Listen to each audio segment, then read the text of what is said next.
ஓம் ஸ்ரீ ஸ்ரீம். வணக்கங்க. அனைவரையும் மறுபடியும் சேனலில் சந்திப்பதில் மிக்க மகிழ்ச்சி அடைகிறேன்.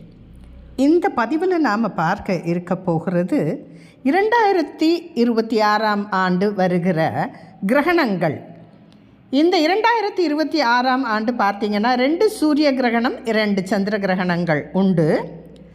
அதில் ஒரு சூரிய கிரகணமும் ஒரு சந்திர கிரகணம் மட்டும்தான் நம்ம நாட்டுக்கு தெரியும். அதை நாம் கடைபிடிக்க வேணும்.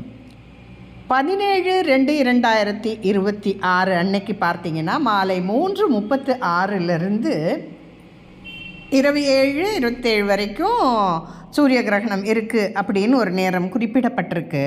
ஆனால் அமாவாசை இருக்கிற நேரம் மட்டும்தான் நமக்கு கணக்கில் வரும். அதனால் இது நம்ம இந்தியாவில் தெரியாது. அண்டார்டிகா அந்த மாதிரி வெஸ்டர்ன் கண்ட்ரீஸில் தான் இது தெரியும். அதை பார்க்கணும் அப்படின்னு விருப்பப்படுறவங்கெல்லாம் நம்ம அந்த பிர்லா பிளானட்டோரியம் அந்த மாதிரி இடத்துல போய் பார்க்கலாம். நாம் எந்த அனுஷ்டானங்களும் இதுக்கு நம்ம பரிகார பூஜை இந்த நட்சத்திரத்துக்கு பாதிக்கும் அந்த மாதிரி எதுவுமே கிடையாது. அதனால் நாம் பயப்படவே வேண்டாம். ஆனால் அந்த நேரம் இருக்கிற நேரத்தில் வேணால் நாம் சில பூஜைகள் ஸ்லோகம் சொல்கிறது இந்த மாதிரி விஷயங்களை நாம் பண்ணிக்கலாம்.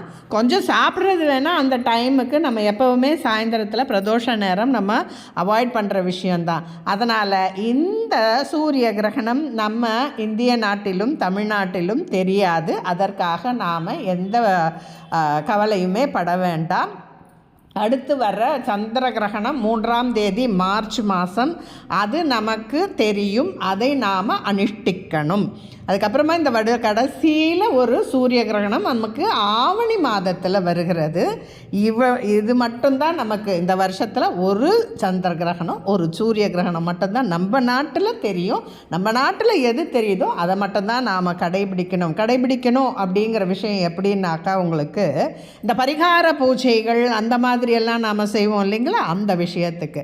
மற்றபடி அந்த நேரத்தில் நாம் ஸ்லோகம் சொல்கிறது, சில பிரத்யேகமான விஷயங்கள் பூஜைக்கு உண்டான விஷயங்களெல்லாம் நாம் செய்கிறது நாம் செஞ்சுக்கலாம். மற்றபடி நம்ம சாப்பிடக்கூடாது, சாப்பாட்டில் தர்பையை கிள்ளி போடணும், நம்ம உணவுலாம் சுத்தம் பண்ணி வைக்கணும், அதெல்லாம் நாம் இப்போ ஃபாலோ பண்ணணும்னு அவசியம் இல்லை. மார்ச் 3ஆம் தேதி வருகிற சந்திரகிரகணத்துக்கு தனி பதிவு இருக்குது. அப்போ நாங்கள் உங்களுக்கு அந்த பதிவு பற்றியும் எந்தெந்த நட்சத்திரம் அதிலெல்லாம் உங்களுக்கு பரிகாரம் செய்யக்கூடிய நட்சத்திரங்கள் அதெல்லாம் அதில் நாம் பார்த்துக்கலாம். இப்போ இந்த 17ஆம் தேதிக்கு நாம் கவலைப்பட வேண்டாம். எந்த இதுவும் இல்லை. அந்த நேரம் 3 மணிலேருந்து 7 மணி வரைக்கும் நாம் சூரியன் ஸ்லோகங்களும் மற்ற காயத்ரி மற்ற என்ன ஸ்லோகம் தெரியுதோ சொல்லுங்கப்பா. எதுவும் தெரியலன்னா முருகான்னு சொல்லிகிட்டு இருங்க. அவ்வளோதான்.